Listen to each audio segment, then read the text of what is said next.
सामान्य जनतेची सेवा करण्याचा माझा हा ध्यास प्रामाणिक आहे। मला गरिबांची सेवा करताना आनंद मिळतो, म्हणूनच हे मी कार्य करीत आहोत। पुढेही अशीच सेवा करत राहीन हे स्पष्ट मत आहे। आरोग्य शिबिराचे मुख्य आयोजक डॉक्टर महेंद्र लोढा यांचे। आपल्यासोबत यावेळेला डॉक्टर महेंद्र लोढा आहेत। इथल्या जनतेच्या सामान्य माणसांच्या प्रतिक्रिया आहेत। लोकप्रतिनिधी असावा तर डॉक्टर महेंद्र लोढा सारखाच असावा आणि अशाच माणसाची आम्हाला गरज आहे।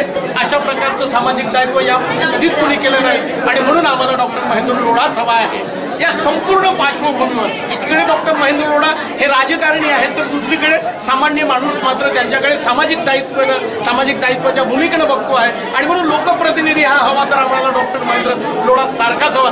या संपूर्ण या घटनाक्रमाच्या अनुषंगाने डॉक्टर महेंद्र लोढा साहेबांना विचारणार आहेत।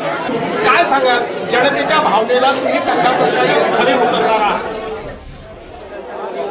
पाहिलं, जरी मी कुठल्या पक्षाचा नेता असेल तरी पण त्याच्या आधी एक डॉक्टर आहे आणि हा भाग जर पाहिला आपण, जो मांगूरला, दुर्गापूर, अडकोली, पवनार असे कमी लोकसंख्येचे गाव आहेत, परंतु हे गावं एकदम जंगलाच्या कानाकोपऱ्यातले गावं आहेत। त्यांना जर कुठेही जर साधाही आरोग्याचा काही त्रास असेल तर इथून पांढरकवडा हे 50 किलोमीटर दूर आहे, वणी 30-40 किलोमीटर दूर आहे आणि झरी जवळ आहे, परंतु झरीत असं आहे की तिथं सरकारी यंत्रणा म्हणा, दवाखाने म्हणा, तिथं औषधाच्या नावाला काहीच नाही आहे, ना कुठला इलाज होतो।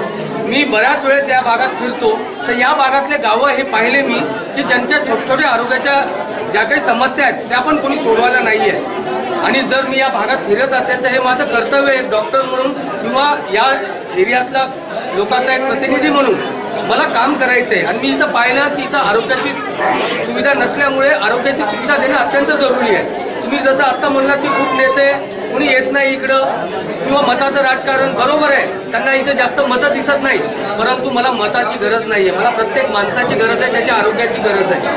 आणि इथले दत्त जो देवस्थान आहे हे खूप पंचक्रोशीत फेमस आहे। इथं आजपर्यंत देवाच्या कामाला वगैरे खूप गर्दी आली असतात, परंतु आज या देवाच्या दारी लोक आपले मागणे घेऊन आले आरोग्याचं आणि मला ते सोडवताना दत्ताची कृपा तर लागेलच, पण सोबत डॉक्टराचा औषधाचा बी त्यांना इलाज होईल आणि लोकांचे जे काही रोगराई आहे ती काही प्रमाणात कमी व्हायला मदत होईल। त्यामुळे या देवस्थानाच्या जी काही कमिटी मंडळ आहे त्यांनी याला पुढाकार घेतला। त्यांनी आम्हाला सांगितलं की डॉक्टर साहेब आम्हाला गरज आहे आरोग्य शिबिराची, कारण की हे दिवस जर पाहिले की पावसाळा आता सुरुवात होत आहे आणि उन्हाळा संपलेला आहे, परंतु पाऊस फक्त सुरुवातीच्या काही दिवस आला आणि आता पाऊस गायब झालेला आहे आणि हा म्हणजे रोगीट दिवस आहे। या दिवसात घराघरात तुम्हाला रुग्ण आढळून येते आणि या लोकांना आज डॉक्टर म्हणून माझी म्हणून त्यांना गरज आहे। आणि जर या वेळेला जर मी यांना साथ नाही दिली तर मला कुठलंही डॉक्टर म्हणून बी किंवा एक नेता म्हणून बी कुठलाही माझा अधिकार नाही यांच्यावर। त्यामुळं या लोकांच्या हाकेला हो देऊन आज मी माझे लोढा हॉस्पिटल, शुभम हॉस्पिटल, वणीतले प्रतिष्ठित डॉक्टर आज पाहिले तर सर्वजण इथं हे सगळ्या म्हणजे केसापासून ते नकापर्यंतचे डॉक्टर सगळे डॉक्टर आले, त्यांनी ते डॉक्टरच नाही आले तर त्याला लागणारे औषध उपचार, लागणाऱ्या रक्ताच्या टेस्ट, जसं ECG आहे, या सगळ्या गोष्टींनी इथं आज आम्ही मांगूरला शिबिर घेतलंय आणि इथल्या लोकांचं काही प्रमाणात का होणार दुःख दूर करण्यात लोक मला त्यांच्या तोंडावर समाधान दिसतंय ते पाहून आम्हाला असं वाटतंय की आम्ही डॉक्टर म्हणून आमचं कर्तव्य पार पाडलंय। आणि खरंच वणीत तर खूप रुग्ण असतात, पैसे देऊन येतात, परंतु इथं जी सेवा देण्यात आम्हाला आनंद मिळतो दत्ताच्या दरबारी, तो आनंद आम्हाला आवर्णीय आहे। डॉक्टर साहेब, एक राजकारणी म्हणून तुम्हाला आता दुसरा प्रश्न आहे। राजकारणी म्हणून आता पुढची भूमिका काय कशी असणार आहे ते तुम्हाला लोकप्रतिनिधीच्या नजरेनं बघलं? बरोबर आहे, इथे येतात नेता फक्त मागायला येतात, आजपर्यंत या गोरगरीब जनतेला द्यायला कधीच कोणी आलेलं नाही आहे। आणि मला पण येणाऱ्या काळात निवडणूक आहे, मी उभा राहणार आहे, मी मताचा धोका मागेल, निश्चित त्यांच्या दारी येईल, परंतु मला त्याच्या आधी यांचे काही कामं करायचे, मी आधी काही ह्यांच्यासाठी करेल आणि त्यानंतर मी यांना म्हणेल की तुम्ही आता माझ्यासाठी करा। जर मी हे करण्यात कमी पडलो तर मी निश्चित यांना मत पण नाही मागणार। खरं तर हे डॉक्टर महेंद्र लोढा आहेत। सामाजिक दायित्व ज्यांच्या अंगी बांधलेलं असतं तो माणूस अत्यंत निढळ्या छातीनं म्हणतोय माझं काही समाजाप्रती देणं आहे आणि मी ते दिलं पाहिजे.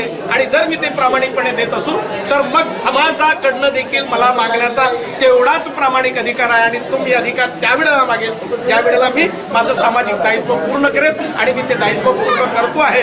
आणि म्हणूनच अत्यंत प्रामाणिकपणे समाजकारण करत करत राजकारणाच्या त्या पावलावरती पाऊल टाकत या विभागातल्या जनतेच्या दारापर्यंत सुखाची पावलं कशी येईल यासाठीचा प्रामाणिक प्रयत्न करण्याचा ध्यास डॉक्टर महेंद्र लोढा यांनी अंगी बांधला. आणि त्याची मुहूर्तमेढ दत्ताच्या मंदिरामध्ये त्यांनी आरोग्य शिबिरापासून केली. हेच खरं तर डॉक्टर महेंद्र लोढांचं या संपूर्ण पंचक्रोशीमध्ये सामाजिक दायित्वाचं देणं आहे. आणि म्हणूनच डॉक्टर महेंद्र लोढांना या परिसरातला माणूस आणि माणूस देवरूपात आलेला माणूस म्हणून त्यांच्याकडे बघतोय. बघत रहा आवाज.